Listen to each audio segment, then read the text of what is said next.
ఇందులో కొన్ని పచ్చడి మామిడికాయలు ఉన్నాయి, తినే మామిడికాయలు ఉన్నాయి, రసాల మామిడికాయలు ఉన్నాయి.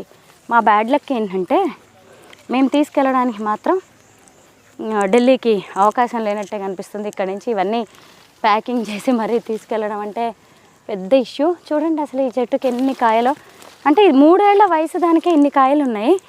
బట్ అన్నిటికీ లేవు, ఇప్పుడు కోస్తున్నాము. ఏమండి ఏంటో ఇది ఇలా ఉంది.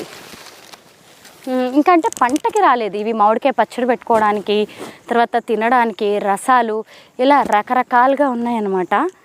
సో ఇంకా అటువైపుకి వెళ్దాం. ఇక్కడ ఇంకో చెట్టు ఉంది చూడండి, ఆ చెట్టు నిండా కూడా ఎన్ని కాయలు ఉన్నాయో. అయితే ఇవి పచ్చడి మామిడికాయలంట. పచ్చడి మామిడికాయల్లో కూడా కొన్ని వెరైటీస్ ఉంటాయి, అవి పండిన తర్వాత చాలా తీయగా ఉంటాయి. పచ్చడి మామిడికాయలు అంటే ఇప్పుడు మా వాళ్ళు తీసుకెళ్ళిపోయి కొంతమంది పచ్చడి పెట్టుకోవచ్చు. అంటే పచ్చడి పెట్టుకోవడానికి ఏడాది నిల్వ పచ్చడికి ఉంటాయా లేదా